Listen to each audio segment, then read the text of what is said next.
ආයිබෝන් හැමෝටම accounting very easy YouTube channel ඔබ හමු වන මම දමිත් ක්‍රිෂාන්ත. අද දින අප සාකච්ඡා කිරීමට බලාපොරොත්තු වන්නේ ශ්‍රී ලංකා ගිණුම් කරන ප්‍රමිත අංක 2 හෙවත් තොග පිළිබඳ ප්‍රමිතය. එතකොට ඔයාට උසස් පෙළ ගිණුම් කරන ප්‍රශ්න පත්‍රයේ ලිවීමේදී මේ තොග පිළිබඳ ප්‍රමිතය ඔයාගෙන් පරීක්ෂා කරන අවස්ථා කිහිපයක් තියෙනවා. එතකොට ඒවට සාර්ථකව පිළිතුරු දීම සඳහා මෙම තොග පිළිබඳ ප්‍රමිතය වඩා හොඳ අවබෝධයක් ඔයාට තියෙනවා.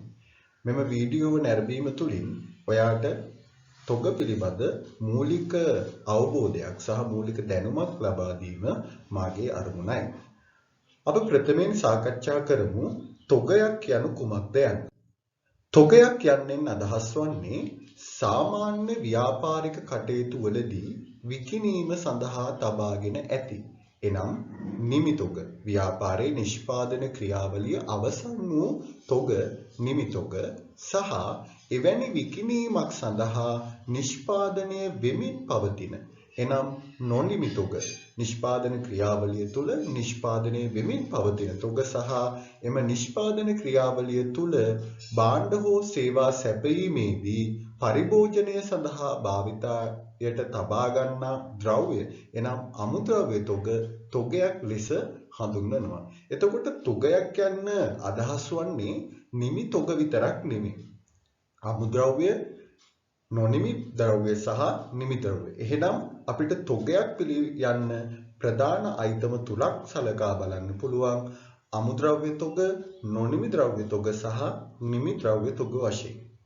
ඊළඟට අපි සාකච්ඡා කරමු තොගයක පිරිවැය මූලිකාංග. තොගයක පිරිවැය මූලිකාංගයන්ෙන් අදහස් වන්නේ තොගයක පිරිවැය ගණනය කිරීම සඳහා යොදා ගන්නා ප්‍රධාන අයිතම. එතකොට තොගයක පිරිවැය ගණනය කිරීම සඳහා යොදා ගන්නා ප්‍රධාන මූලිකාංග තුනක් තියෙනවා. එක මිලදී ගැනුම් පිරිවැය. නැත්නම් අපි කියන මිලට ගැනුම් පිරිවැය. දෙක පරිවර්තන පිරිවැය.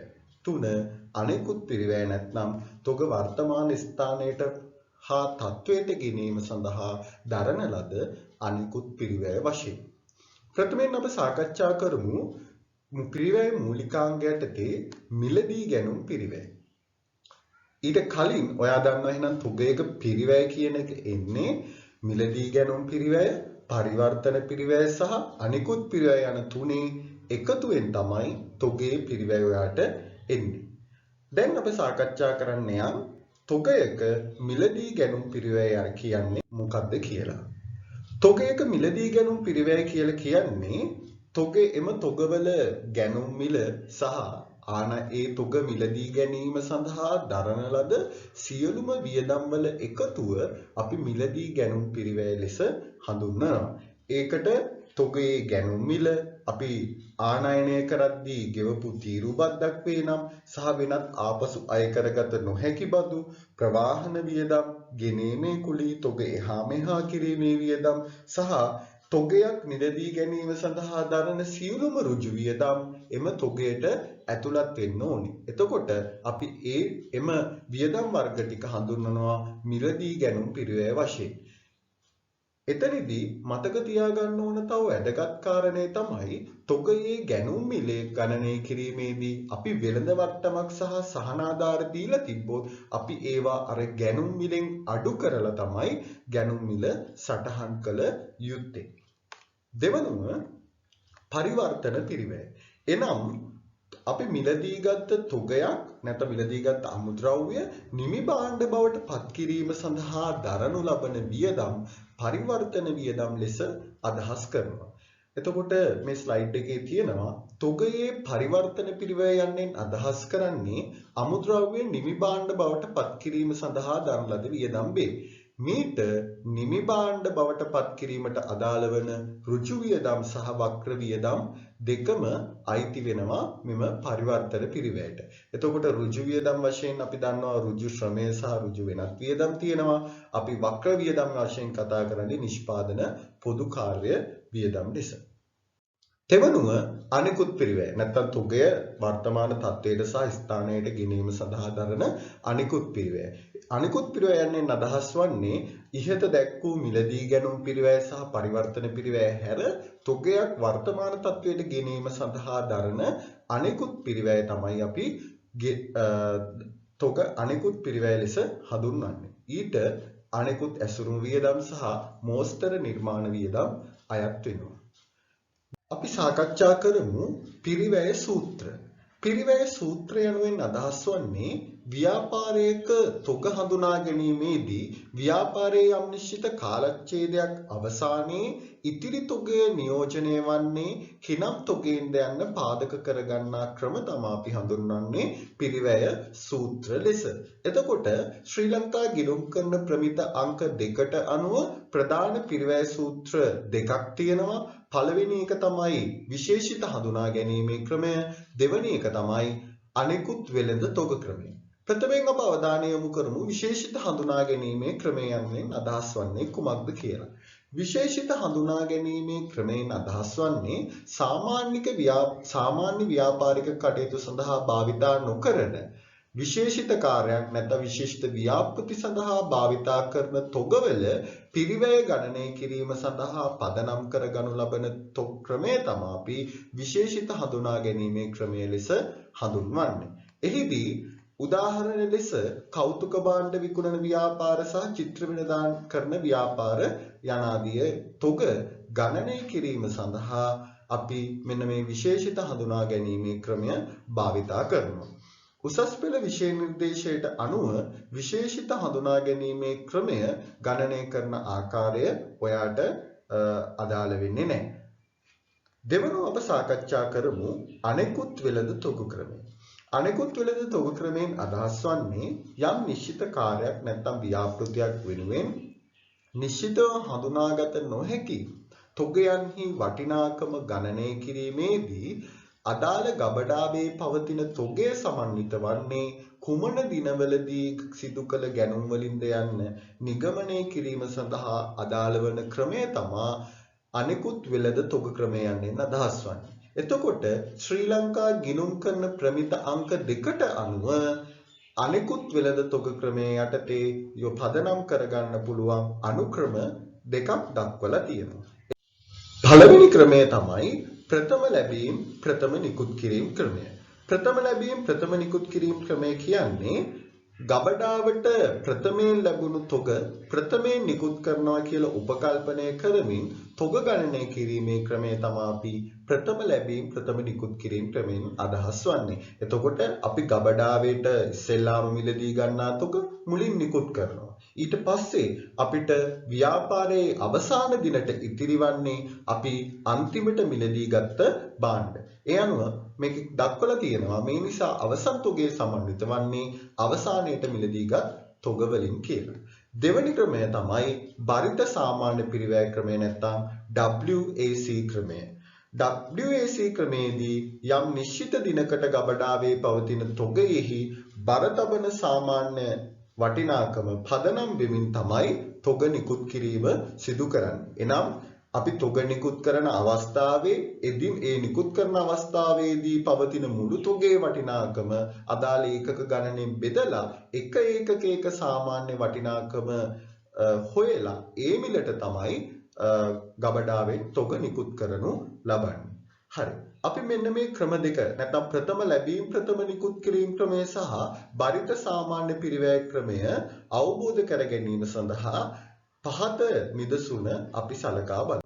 එතකොට නිදසුන ඔයා හදන්න කලින් ඔයා මේක කොහේ හරි නෝට් එකක පොතක ඔයා ලියා ගන්න. එතකොට අපිට ගාන හදන්න ලේසි වෙනවා. එතකොට ගාන කියනවා කාලිදාසගේ ව්‍යාපාරයේ 2020 3.31 අවසන් මාසයේ සඳහා ගබඩාවේ තොග පිළිබඳ පහත තොරතුරු ඔබට සපයලා තියෙනවා. අපෙන් අහනවා අවශ්‍ය වන්නේ ප්‍රථම ලැබීම් ප්‍රථම නිකුත් කිරීම යටතේ නිකුත් කරයි නම් තොග නිකුත් කරනවා නම් 2020 3.31 දිනට තොගේ පිරිවැය බරිත සාමාන්‍ය ක්‍රමය මත පදනම තොග නිකුත් කරනවා නම් අවසාන තොගේ නැත්නම් 2020 3.31 දිනට තොගේ වටිනාකම. හරි. අපි ප්‍රථම ලැබීම් ප්‍රථම නිකුත් කිරීම ක්‍රමය සහ බරිත සාමාන්‍ය ක්‍රමයේ අවසන් තොගය ගණනය කිරීම සඳහා අපි ප්‍රථමයෙන් ගබඩා ලෙජරය පිළියෙල කළ යුතු වෙනවා. එතකොට ගබඩා ලෙජරය පිළියෙල කරද්දී ඔයාලට පේනවා ප්‍රධාන ශීර්ෂ හතරක් තියෙනවා. දිනය, මිලදී ගැනුම්, නිකුත් කිරීම සහ ශේෂය. මෙම එක් ශීර්ෂය යටතේ ඒකක ප්‍රමාණය, ඒකකයක මිල සහ මුළු වටිනාකම දැක්වෙනවා. හරි. ප්‍රථමයෙන් ගානේ දීලා තියෙනවා 3.1 දින තොග ඒකක 1000ක් තියෙනවා. ඒකකයක මිල රුපියල් 15ක් විදියට. එහෙනම් අපි දිනය 3.1 එතකොට ආරම්භක ශේෂය තමයි තොග ඒකක 1000ක් කියලා කියන්නේ. එහෙනම් ශේෂය ළඟට ගිහිල්ලා තොග ඒකක ප්‍රමාණය 1000යි, ඒකකයක මිල රුපියල් 15යි. එතකොට මුළු වටිනාකම එනවා 1000 වැඩි කිරීම 15 රුපියල් 15000යි.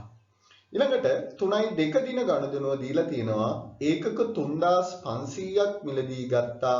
ඒකකයක මිල රුපියල් 2000යි. එහෙනම් 3.2 දිනය අපි ඒකක 3500ක් මිලදී ගන්නවා. එහෙනම් මිලදී ගැනීම යටතේ ඒකක ප්‍රමාණය 3500යි. ඒකකයක මිල රුපියල් 20යි. එහෙනම් මුළු වටිනාකම 3500 වැඩි කිරීම 20 රුපියල් 70000යි. දැන් අපි බලමු ශේෂය සටහන් කරන්න ඕනි. එතකොට ඒකක 1000ක් තිබ්බා. අපි අලුතින් ඒකක 3500ක් මිලදී ගත්තා. එහෙනම් මුළු තොගේ ඒකක 4500යි. මුළු වටිනාකම 15000ක් තිබ්බා. 70000ක් මිලදී ගත්තා. එහෙනම් මුළු වටිනාකම වෙනවා රුපියල් 85000යි. ඊළඟට 3.5 දින නිකුත් කිරීම සිදු කරලා තියෙනවා ඒකක 1500ක්. එතකොට 3.5 ඒකක 1500ක් නිකුත් කරද්දී එතකොට අපිට ඒකක 500ක් අපි නිකුත් කරන්නේ ප්‍රථම ලැබීම් ප්‍රථම නිකුත් කිරීම ක්‍රමය යටතේ. එතකොට අපි මුලින් ලැබෙන මිල යටතේ තමයි මුල් තොගේ නිකුත් කරන්නේ. එතකොට 1500ක් නිකුත් කරද්දී අපිට ගබඩාවේ තිබ්බා ඒකක 1000ක් ඒකකයක් රුපියල් 15 ගන්න. එහෙනම් මුලින්ම ඒ 1500න් ඒ 1000 ඒ රුපියල් 15 මිලට නිකුත් කරන්න ඕනේ. එතකොට 1000 වැඩි කිරීම 15 රුපියල් 15000. ඊට පස්සේ අපිට තව 500ක් නිකුත් කළ යුතුයි. මුළු ගාන 1500ක් නිකුත් කරන්න ඕනේ නිසා තවත් 500ක් නිකුත් කරන්න ඕනේ. ඒකට ඔය 500 නිකුත් කරන්නේ අපි අර දෙවනියට මිලදී ගත්ත තොගය, ඒ කියන්නේ ඒකකයක් රුපියල් 20 බැගින්. එහෙනම් 500ක් ඒකකයක් රුපියල් 20 බැගින්. ඒතකොට මුළු වටිනාකම එනවා රුපියල් 10000. එහෙනම් යන් යටින් එකතු කරලා ගන්න මේ මුළු තොගය 1500ක් අපි නිකුත් කිරීම කළා. මුළු වටිනාකම රුපියල් 25000යි. එහෙනම් ඒකක දැනට තිබ්බ අපිට ගබඩාවේ 4500ක්. එතනින් අපි නිකුත් කිරීම සිදු කළා ඒකක 1500ක්. එහෙනම් තවත් ඒකක 3000ක් ගබඩාවේ ඉතිරි. මුළු වටිනාකම තිබ්බ ගබඩාවේ තොගේ තිබූ තොගේ 85000ක්. එයින් 25000ක් නිකුත් කරා. එහෙනම් දැනට තොගේ වටිනාකම ඉතිරි රුපියල් 60000ක්. ඊළඟට ගානේ දීලා තියෙනවා 3.8 කියනවා ඒකක 2000ක් මිලදී ගත්තා. ඒකකයක් 25 බැගින්. එහෙනම් දිනේ 3.8 මිලදී ගැනුම්. එහෙනම් ඒකක 2000යි. ඒකකයක මිල රුපියල් 25යි. එහෙනම් මුළු වටිනාකම 2000 වැඩි කිරීම 25 රුපියල් 50000යි. එහෙනම් දැනට තොගේ තිබ්බා 3000ක්. ඒකක 2000ක් මිලදී ගත්තා. එහෙනම් මුළු තොගය ඒකක 5000යි. මුළු තොගේ වටිනාකම තිබ්බා 60000ක්. මිලදී ගත්ත තොගේ වටිනාකම 50000යි. එහෙනම් දැනට තියෙන මුළු තොගේ වටිනාකම රුපියල් 1,10,000යි.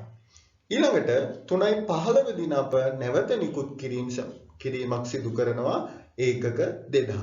එතකොට මෙතනදී දැන් හොඳට බලන්න ඕනි අපි ආරම්භයේ තිබ්බ 1000ක තොගයක්. එතකොට මේ 1000ක තොගය මේ 3.5 දින නිකුත් කළා. ඊළඟට මේ දෙවනුවට ගත්ත 3500ක 20 ගානේ ගත්ත 3500ක තොගයෙන් 500ක් මෙතෙට නිකුත් කළා. එහෙනම් තවම දැන් මෙතන ඉතිරි ඒකක 3000ක්. ඒ කියන්නේ රුපියල් 20 ගානේ තව ඒකක 3000ක් ඉතිරි. දැන් අපි ඒකක 2000ක් නිකුත් කරන්න යනවා. එහෙනම් අපිට ඒකක 2000ම අර 20 ගානේ කියන 20 මිලට නිකුත් කිරීමේ හැකියාවක් තියෙනවා. එහෙනම් 3.15 ඒකක 2000යි. එහෙනම් ඒකකයක මිල 20යි. එහෙනම් මුළු වටිනාකම වෙනවා රුපියල් 40000ක්. එහෙනම් දැනට තොගේ ඒකක තිබ්බා රුපියල් 5000ක්. එයින් 2000ක් නිකුත් කළා. එහෙනම් දැනට තොගේ ඉතිරි 3000ක්. මුළු තොගේ වටිනාකම තිබ්බා 1,10,000ක්. එයින් 40000ක් නිකුත් කළා. එහෙනම් තවත් ඉතිරි තොගය රුපියල් 70000ක්.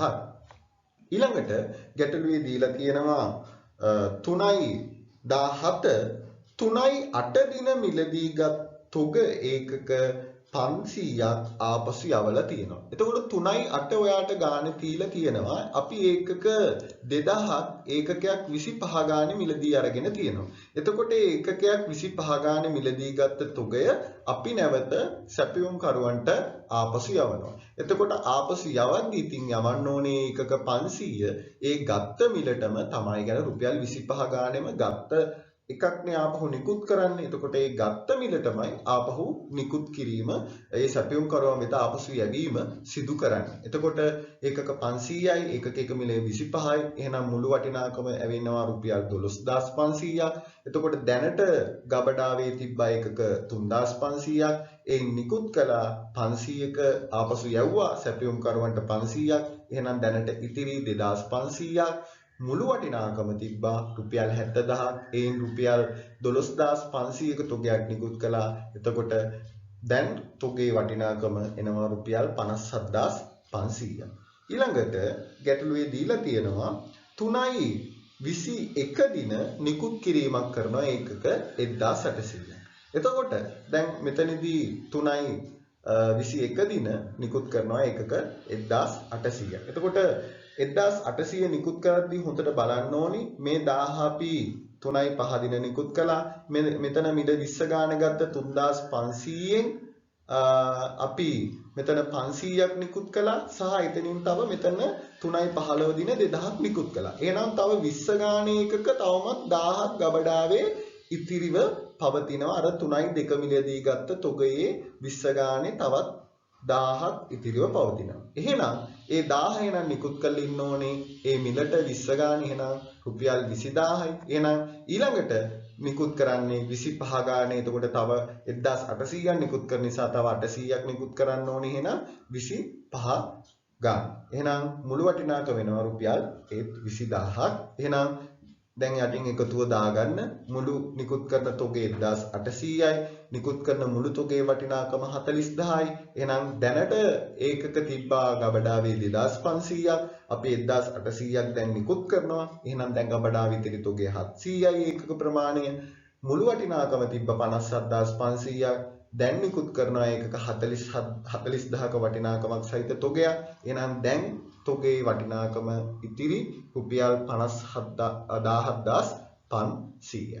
ඊළඟට 3.27 දින ඒකක 1500ක් අපි මිලදී ගන්නවා ඒකකයක් රුපියල් 12 බැගින්. එහෙනම් මිලදී ගැනීම තීරුව යටතේ මිල 3.27 ඒකක 1000ක් ඒකකයක් රුපියල් 15 ගානේ. එහෙනම් මුළු තොගේ වටිනාකම එකකයක් 15 ගානේ මිලදී ගන්න. මුළු තොගේ වටිනාකම රුපියල් එහෙනම් 15000ක් එනවා. එහෙනම් දැනට ඒකක 700ක් තිබ්බා 1000ක් මිලදී ගන්නවා. එහෙනම් 1700යි. ඊළඟට අපි මුළු තොගේ වටිනාකම දැනට තිබ්බා 17500ක් අලුතෙන් ගත්ත තොගේ වටිනාකම 15000යි. එහෙනම් මුළු වගේ එනවා 32500ක්. ඊළඟට 3.30 දින තොගේ නිකුත් කරනවා ඒකක 1000ක්. එහෙනම් තොගේ ඒකක 1000ක් නිකුත් කරද්දී දැන් නැවත බලන්න ඕනේ අපි අර 3.1 තිබ්බ ආරම්භක තොගේ නිකුත් කළා. ඊළඟට මේ 3.2 ගත්ත තොගය අපි සම්පූර්ණයෙන්ම නිකුත් කරලා ඉවරයි. 3.5 දින 500යි 3.15 දින 2000ක් සහ අපි ඊළඟට 3.21 දින 1000ක් නිකුත් කළා. එහෙනම් මේ 20 ගානේ තොග අපි ගත්ත 3500ම නිකුත් කරලා ඉවරයි. ඊළඟට මේ 25 ගානේ අපි තොගේ නිකුත් කළේ තොග ඒකක 800ක් විතරයි. ඊට අමතරව එතනදී මතකද සලකා බලන්න ඕනේ ඇයි අපි අර 3.17 දින එතනින් 500ක් නැවත සැපයුම් කරුවන්ට යවුවා. එතකොට ගබඩාවේ ඉතිරි තොගේ තිබ්බේ 1500යි. ඒ 1500ෙන් තමයි අපි මෙතෙන්ට 800ක් නිකුත් කළේ. එහෙනම් තව මේ 25 ගානේ ඉතිරි වන්නේ ඒකක 700ක් විතරයි. එහෙනම් ඒ ඒකක 700ක ප්‍රමාණය අපි නිකුත් කරනවා ඒකකයක් 25 ගානේ රුපියල් 17500යි. තව ඒකක 300ක් නිකුත් කරන්න ඕනේ. එතකොට ඒ 300 නිකුත් කරන්නේ අර ඊළඟට මිලදී ගත්ත ඒකක මිල රුපියල් 15 ගානේ. එහෙනම් මුළු වටිනාකම වෙනවා 4500ක්. දැන් එකතුව ගන්න යටට ඒකක 1000ක් නිකුත් කරනවා. ඒ නිකුත් කරන එකක ගානේ මුළු වටිනාකම 22000යි. එහෙනම් 1700ක තොගයක් තිබ්බා රුපියල් ඒකක 1000ක තොගයක් නිකුත් කළා. එහෙනම් දැනට ඉතිරි වන්නේ ඒකක 700යි. එතකොට 32500ක වටිනාකමක් තිබ්බා. 22000ක් නිකුත් කළා. එහෙනම් ඉතිරි තොගේ වටිනාකම රුපියල් 10500යි. එතකොට අපිට ප්‍රථම ලැබීම් ප්‍රථම නිකුත් කිරීම ක්‍රමයේ යටතේ අවසාන තොගයේ පිරිවැය එනවා රුපියල් 10500ක්. හරි. ඕගොල්ලන්ට මෙම ගැටලුව අනුව වැටහෙන්න ඇති කොහොමද ප්‍රථම ලැබීම් ප්‍රථම නිකුත් කිරීම ක්‍රමයේ යටතේ තොගයක අවසාන වටිනාකම නැත්නම් අවසාන තොගයේ පිරිවැය තීරණය කරන විදිය. හරි. අපි මෙම ගැටලුවම බරිත සාමාන්‍ය මිල ක්‍රමයේ යටතේ සලකා බලමු. බරිත සාමාන්‍ය මිල ක්‍රමයේ යටතේද අපි මුලින්ම පිළියෙල කරන්න ඕනේ ගබඩා ලිජරය. එතකොට ගබඩා ලිජරේ අපි සටහන් කරන්න ඕනේ මේ බරිත සාමාන්‍ය පිරිවැය ක්‍රමයේ යටතේ. එතකොට පළමුවෙන්ම ඒ ගානේ කියනවා ආය 3යි 1 දින අපි මිලදී ශේෂය තියෙනවා ඒකක 1000ක් ඒකකයක් රුපියල් 15 ගානේ. එහෙනම් 3යි 1 ඒකක 1000යි ඒකකයක් රුපියල් 15යි. එහෙනම් මුළු වටිනාකම රුපියල් 15000යි. ඊළඟට ඒකක 3500ක් මිලදී ගන්නවා 3යි 2 දින ඒකකයක් 20 ගානේ. එහෙනම් මිලදී ගැනීම තීරයට ඒකක 3500යි. ඒකක එක මිල 20යි. එහෙනම් මුළු වටිනාකම 70000යි. එහෙනම් දැනට ඒකක 1000ක තොගයක් තිබ්බා. අපි 3500ක් මිලදී ගත්තා. එහෙනම් මුළු ගාන 14500යි. වටිනාකම දැනට තිබ්බ 15000යි. 70000ක වටිනාකම මිලදී ගත්තා. එහෙනම් මුළු වටිනාකම 75000යි. ඊළඟට දැන් කියනවා 3යි 5 දින නිකුත් කරනවා ඒකක 1500. එතකොට අපි දන්නවා බරිත සාමාන්‍ය පිරිවැය ක්‍රමයේ යටතේ අප ගණනය කරන්නේ නිකුත් කිරීමක් සිදු කරන්නේ තොගයේ බර තබන ලද සාමාන්‍ය අනුව. ඒ කියන්නේ තොගයේ නිකුත් කරන අවස්ථාවේදී තොගයේ මුළු පිරිවැය අපි එම තිබූ ඒකක ගණනෙන් බෙදා සාමාන්‍ය මිල හොයාගෙන ඒ මත තමා තොගය නිකුත් කරනු ලබන්නේ. යනෝ දින යටතේ 3යි 5 දාන්න අපි දැන් ඒකක 1500ක් නිකුත් කරනවා. දැන් අපි ඒකකයක සාමාන්‍ය මිල දන්නවද? නැහැ. එහෙනම් සාමාන්‍ය මිල ගණනය කරන්න ඕනේ. එදාට තොගයේ මුළු වටිනාකම අපිට දීලා තියෙනවා රුපියල් 85000ක්. තොග ඒකක ගණන දීලා තියෙනවා 4500ක්. එහෙනම් දැන් අපි එකක සාමාන්‍ය මිල හොයා ගන්න ඕනේ. මුළු තොගේ පිරිවැය 85000යි ඒකක 4500ක් තිබ්බනම් එකක සාමාන්‍ය මිල එනවා රුපියල් 18.89. ඒක එන්නේ අර 85000 බෙදන්න ඕනේ 4500. එතකොට මේ 1500 කියන තොගය නිකුත් කර ලබන්නේ මෙන්න මේ සාමාන්‍ය මිල මත පදනම්ව. එහෙනම් ඒ 18.89 ගානේ තොග එකක 1500ක් නිකුත් කරනවා. එතකොට මුළු තොගේ වටිනාකම වෙනවා රුපියල් 1500 වැඩි කිරීම 18.89 රුපියල් 28335යි. එහෙනම් තොගේ එකක 4500ක් තිබ්බා. 1500ක් නිකුත් කළා. එහෙනම් දැනට ඉතිරි මුළු තොගේ වටිනාකම 3000යි. මුළු තොගේ එකක ප්‍රමාණය 3000යි. එතකොට වටිනාකම තිබ්බ 85000ක වූ තොගයක් වටිනාකම 28335ක වූ තොගයක් නිකුත් කළා. දැන් මුළු තොගේ වටිනාකම රුපියල් 56665යි.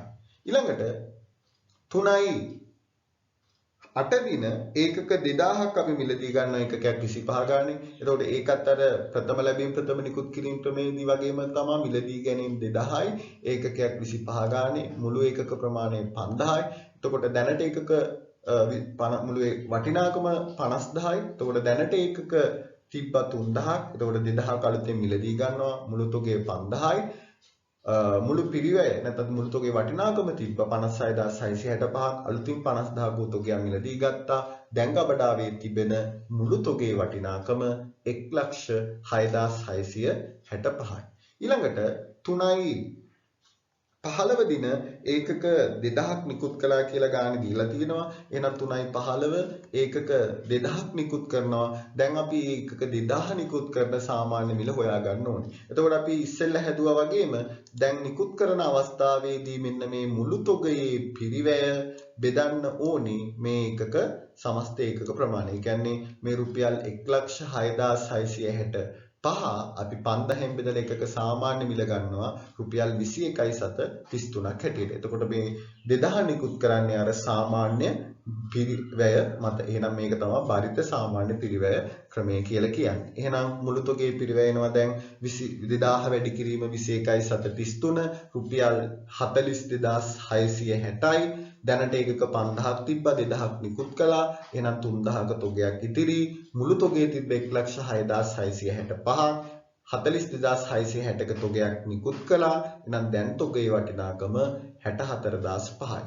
ඊළඟට අපිට ගාන කියනවා 3.17 3.8 දින මිලදී ගත්ත ඒකක 500ක් ආපසු යවුවා. එතකොට අර මිලදී ගත්ත තොගය ආපසු යවනවා 3.8. එතකොට අර ප්‍රථම ලැබීම් ප්‍රථම නිකුත් කිරීම ක්‍රමයෙන් තමයි. එතකොට 500ක් යවන්නේ අපි මිලදී ගත්ත මිලටම තමයි අපි ආපහු සැපයුම් කරුවන්ට යවද්දී යවන්නේ. එහෙනම් 525 ගානේ රුපියල් 12500යි. එතකොට 3500ක තොගයක් තිබ්බා 3000ක තොගයක් තිබ්බා 500ක් නිකුත් කළා. එහෙනම් දැනට ඉතිරි 2500යි.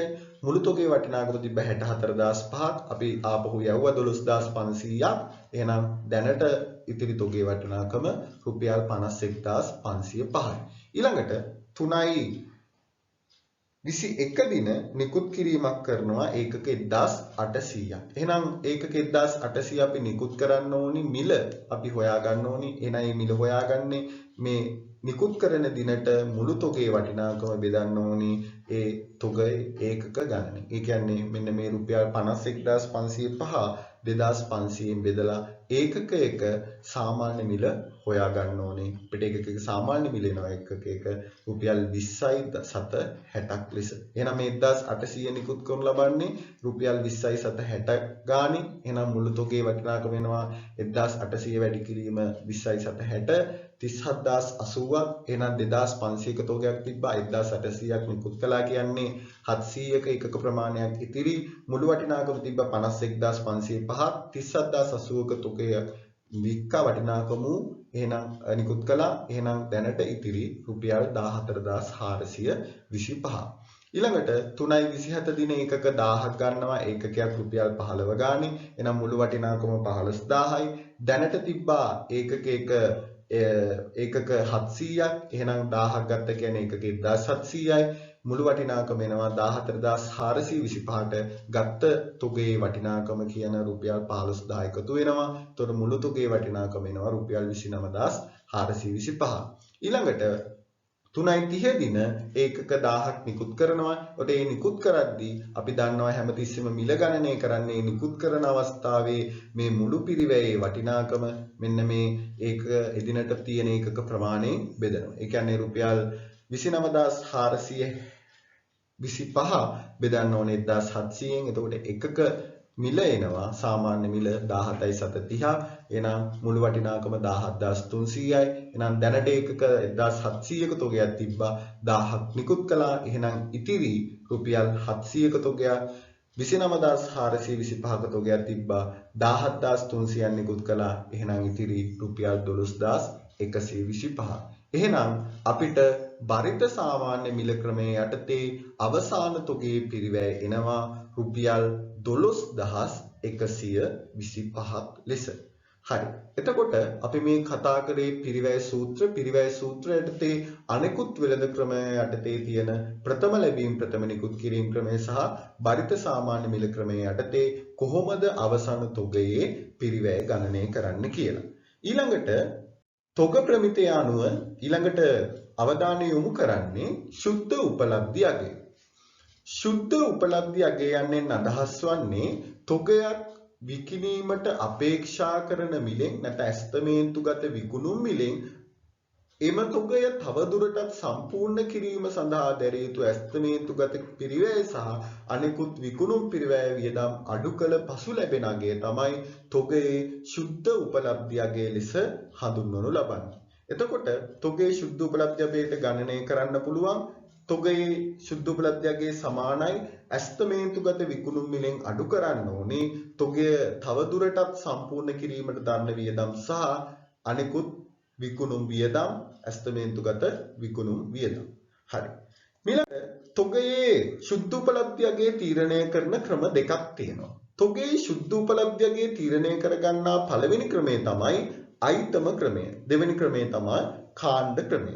අපි අයිතම ක්‍රමය කියලා අදහස් වන්නේ අවසාන තොගයේ ඇතුළත් එක් එක් අයිතමේ, කියන්නේ තොගයේ තියෙන එක් එක් අයිතමෙන් පිරිවැය සහ ශුද්ධ උපලබ්ධයේ දෙකෙන් අඩුවගේ සැලකිල්ලටගෙන තොග ගණනය කිරීමේ ක්‍රමය තමයි අපි අයිතම ක්‍රමය ලෙස හඳුන්වන්නේ.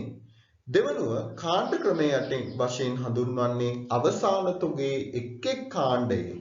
අපි අයිතම ක්‍රමයේදී බැලුවේ එක් එක් අයිතමේ, කාණ්ඩ ක්‍රමයේදී බලන්නේ එක් එක් කාණ්ඩයේ පිරිවැයක් ශුද්ධ උපලබ්ධියගත් යන දෙකෙන් අඩු වගේ තමයි කාණ්ඩ ක්‍රමයේ යටතේ සලකා බලන්නේ. ඒ අනුව අප පහත දීලා තියෙන ගැටලුව වෙත යොමු වෙමු මෙම අයිතම ක්‍රමය සහ කාණ්ඩ ක්‍රමය අවබෝධ කර ගැනීම සඳහා. ඒතර ගානේ දීලා තියෙනවා වාසනා වෙළඳ ව්‍යාපාරයේ 2020 3.31 දිනට පහත තොරතුරු ඔබට සපයා ඇත. කාණ්ඩය සබන් දන්තාලේප භාණ්ඩ වර්ග දීලා තිනවා ABC P සබන් ලෙසත් PQ දන්තාලේප ලෙසත්. ඒතර පිරිවැය සහ ශුද්ධ උපලබ්ධියගේ වෙන වෙනම දීලා තියෙනවා. අපෙන් අහනවා අයිතම ක්‍රමය සහ කාණ්ඩ ක්‍රමය යටතේ ශුද්ධ උපලබ්ධියගේ ගණනය කරන්න කියලා. එහෙනම් ප්‍රථමයෙන් ඔයා දන්නවා අයිතම ක්‍රමය යටතේ ශුද්ධ උපලබ්ධියගේ ගණනය කරන විදිය. එතකොට අපිට අයිතමය තියෙනවා සබන් යටතේ ABC දන්තාලේප යටතේ PQ. එහෙනම් ඒවා එක් එක් පිරිවැය සහ ශුද්ධ උපලබ්ධියගේ අපිට ගාණ දීලා තියෙනවා. දැන් කරන්න ඕනේ මෙම එක් එක් අයිතමේ පිරිවැයත් ශුද්ධ උපලබ්ධියගත් යන දෙකෙන් අඩුවගේ තමයි සටහන් කරන්නේ. එහෙනම් A කියන අයිතමේ පිරිවැය 15000යි ශුද්ධ උපලබ්ධියගේ 20000යි අඩුවගේ රුපියල් 15000යි. B අයිතමේ පිරිවැය 9000යි ශුද්ධ උපලබ්ධියගේ 8000යි. එතකොට දෙකෙන් අඩුවගේ රුපියල් 8000යි. C අයිතමේ පිරිවැය 3000යි ශුද්ධ උපලබ්ධියගේ 4000යි. එහෙනම් දෙකෙන් අඩුවගේ රුපියල් 3000යි. P අයිතමේ පිරිවැය 5000යි ශුද්ධ උපලබ්ධියගේ 3500යි. එතකොට දෙකෙන් අඩුවගේ 3500යි. Q අයිතමේ පිරිවැය 3000යි ශුද්ධ උපලබ්ධියගේ 2500යි. එහෙනම් එතනින් අඩුවගේ අපි රුපියල් 2500යි. එතකොට අපි අයිතම ක්‍රමයේදී කරන්නේ මෙම එක් එක් අයිතමයේදී පිරිවැයත් ශුද්ධ උපලබ්ධියගත් යන දෙකෙන් අඩුවගයන් ටික හොයාගෙන ඒ ටික අපි එකතු කරනවා. එතකොට තමයි මෙන්න මේ අයිතම ක්‍රමයේ යටතේ ශුද්ධ උපලබ්ධි අගය එන්නේ. එහෙනම් මේ ටික එකතු රුපියල් 32000යි. එතකොට ඒක තමයි ළමයි කියන්නේ අයිතම ක්‍රමයේ යටතේ ශුද්ධ උපලබ්ධියගේ කියලා. සමහරු මේ ගැටලුව විසඳන්නේ මෙන්න මේ දීලා තියෙන 20000 8000 4000 3500 2500 කියන ටික එකතු කරනවා. නැහැ. ප්‍රමිතයේ කියනවා අයිතම ක්‍රමය කියලා කියන්නේ එක් එක් අයිතමයත් අයිතමේ පිරිවැයත් ශුද්ධ උපලබ්ධියගත් යන දෙකෙන් අඩුවගයන්ගේ එකතුව තමයි අයිතම ක්‍රමය යටතේ ශුද්ධ උපලබ්ධියගේ කියන්නේ. එහෙනම් අපි එක් එක් අයිතමේ වෙන වෙනම අරගෙන ඒ එක් එක් අයිතමේ දෙකෙන් අඩුවගේ අරගෙන ඒ අඩුවගයන්ගේ එකතුව තමයි ශුද්ධ උපලබ්ධියගේ ලෙස ගන්න ඕනේ. දෙවනුව කාණ්ඩ ක්‍රමය යටතේ ශුද්ධ උපලබ්ධියගේ. ඒතකොට කාණ්ඩ ක්‍රමය යටතේ ශුද්ධ උපලබ්ධියගේ ගණනය කරද්දී පිරිවැය එතකොට දීලා තියෙනවා අපිට එක් එක් අයිතමේ 15යි 15000යි 9000යි 3000යි ඒ ශුද්ධ උපලබ්ධියගේ 20000යි 8000යි 4000යි. එතකොට දන්තාලේප කියන කාණ්ඩයේ PQ කියන අයිතම වල දීලා තියෙනවා පිරිවැය 5000යි 3000යි ඒවයි ශුද්ධ උපලබ්ධියගේ දීලා තියෙනවා 3500යි සහ 2500ක් ලෙස. එතකොට අපි කාණ්ඩ ක්‍රමයේදී කරන්නේ එතකොට මෙතන දෙන කාණ්ඩ දෙක තමයි සබන් සහ දන්තාලේප. එතකොට මේ කාණ්ඩ දෙකෙහි පිරිවැයේ මුළු එකතුව මුලින්ම දාගන්න. එතකොට පිරිවැයේ මුළු එකතුව මේ පිරිවැය ටික එකතු කරාම අපිට එනවා රුපියල් කීයක්ද? මේ පිරිවැය ටික එකතු කළාම එනවා අපිට රුපියල් 27000. ඊළඟට එම සබන් කාණ්ඩයේම ශුද්ධ උපලබ්ධියගේ ටික එකතු කරාම අපිට එනවා රුපියල් 32000. එහෙනම් කාණ්ඩ ක්‍රමයට දිදි කරන්න ඕනේ එක් එක් කාණ්ඩයේ පිරිවැයයි සුද්ධ උපලබ්ධියයි අරගෙන තමයි මේ දෙකෙන් අඩුවගේ දාන්නේ. ඒ වගේම දන්තාලේප වලත් අපි මුලින්ම පිරිවැය ගණනය කරලිමු. එතකොට පිරිවැය රුපියල් 8000ක් තියෙනවා 5000යි 3000යි. උඩ දන්තාලේප කියන කාණ්ඩයේ මුළු සුද්ධ උපලබ්ධියගේ තියෙනවා 6000යි. එහෙනම් දැන් අපි කාණ්ඩ ක්‍රමයේදී කරන්න ඕන ළමයි එක් එක් කාණ්ඩයේ මුළු පිරිවැයත් මුළු සුද්ධ උපලබ්ධියගත් දෙකෙන් අඩුවගේ දානවා. එහෙනම් 27000යි සබන් කාණ්ඩයේ පිරිවැය සුද්ධ උපලබ්ධියගේ 30000යි. එහෙනම් දෙකෙන් අඩුවගේ රුපියල් 27000යි. දන්තාලේප කාණ්ඩයේ පිරිවැය 8000යි සුද්ධ උපලබ්ධියගේ 6000යි. එහෙනම් දෙකෙන් අඩුවගේ 6000යි. එහෙනම් අපිට කාණ්ඩ ක්‍රමයේ යටතේ සුද්ධ උපලබ්ධියගේ එනවා රුපියල් 33000ක් ලෙස. හරි. එතකොට අපි දැන් සුද්ධ උපලබ්ධියගේ තීරණය කරන ප්‍රධාන ක්‍රම දෙක කතා කරා. එක අයිතම ක්‍රමය, දෙක කාණ්ඩ ක්‍රමය. එතකොට මම හිතනවා ඔයගොල්ලන්ට හොඳ පැහැදිලි අවබෝධයක් ලැබෙන්නේ නැති කියලා. එතකොට අපි අයිතම ක්‍රමයේ යටතේදී කතා කරන්නේ එක් එක් අයිතමේ පිරිවැයත් සුද්ධ උපලබ්ධියකට යන දෙකෙන් අඩුවගේ. කාණ්ඩ ක්‍රමයේ යටතේදී කතා කරන්නේ එක් එක් කාණ්ඩයේ මුළු පිරිවැයත් මුළු සුද්ධ උපලබ්ධියකට යන දෙකෙන් අඩුවගයන්ගේ එකතුව තමයි කාණ්ඩ ක්‍රමයේ සුද්ධ උපලබ්ධියගේ ලෙස කතා කරන්නේ. එතකොට ශ්‍රී ලංකා ගිණුම් කරන ප්‍රමිත අංක 2ට අනුව ව්‍යාපාරයක තොගය මනිය යුත්තේ පිරිවැය සහ සුද්ධ උපලබ්ධියගේ යන දෙකෙන් අඩුවගේ මත කියලා ශ්‍රී ලංකා ගිණුම් කරන ප්‍රමිත අංක 2 දක්වලා තියෙනවා. එතකොට ඔයා මූල්‍ය ප්‍රකාශනවල ජංගම වත්කම් යටතේ අවසන් තොගය කියලා සටහන් කරන්නේ සෑම විටම තොගයේ පිරිවැය සහ සුද්ධ උපලබ්ධියගේ යන දෙකෙන් අඩුවගේ තමයි අපි අවසන් තොගය ලෙස නැත්නම් තොගය ලෙස ව්‍යාපාරයේ ගිණුම් පොත්වල සටහන් කළ යුතු වන්නේ. එතකොට මීට අදාළ සංකල්පය තමයි ආරක්ෂණ සංකල්පය. එතකොට මේක මතක තියාගන්න අපි තොග සම්බන්ධ ගැළපීම් සිදු කරද්දී තවත් වීඩියෝකින් අපි සාකච්ඡා කරමු තොග සම්බන්ධ ගැළපීම් සිදු කරන ආකාරය. එතකොට අපි අර මූල්‍ය තත්ත්ව ප්‍රකාශනයේ ජංගම වත්කම් යටතේ දක්වන්නේ තොගයේ පිරිවැයක් සුද්ධ උපලබ්ධියකට යන දෙකින් අඩුවගේ. ඒ සඳහා අදාළ වන සංකල්පය තමයි ආරක්ෂණ සංකල්පය. හරි. අදට අපේ ගිණුම් කරන පාඩම අවසానයි. මගේ YouTube channel එක subscribe කරලා නැත්නම් subscribe කරන්න සහ bell icon එක click කරන්න මම දාන අලුත් වීඩියෝ නැරඹීම සඳහා සහ ඕගොල්ලන්ගේ තව යාළුවෝ ඉන්නවා නම් ඒගොල්ලන්ට මේක share කරන්න ඒගොල්ලන්ට මේක දැනගන්න සහ ගිණුම්කරණය පිළිබඳ වඩා නිවැරදි සහ සරල අවබෝධයක් ලබා ගැනීම සඳහා සහ ඕගොල්ලන්ට ගිණුම්කරණය සම්බන්ධ ඕනම ගැටලුවක් සහ ප්‍රශ්නයක් තියෙනවා නම් මේකේ මාගේ දුරකථන අංකය දැක්වෙනවා ඕගොල්ලන්ට මාව මේන් සම්බන්ධ කරගෙන ඕගොල්ලන්ට තියෙන ගැටලු සහ ඉදිරියට ඕගොල්ලන්ට දාන්න ඕන වීඩියෝ සහ මොන හරි කරන්න ඕන පාඩමක් තියෙනවා නම් ඒක මට කියන්න මම මේ දේ අනිවාර්යයෙන්ම ඔබ වෙනුවෙන් ඉටු කරනවා. ඔබ සැමට බොහොම ස්තුතියි.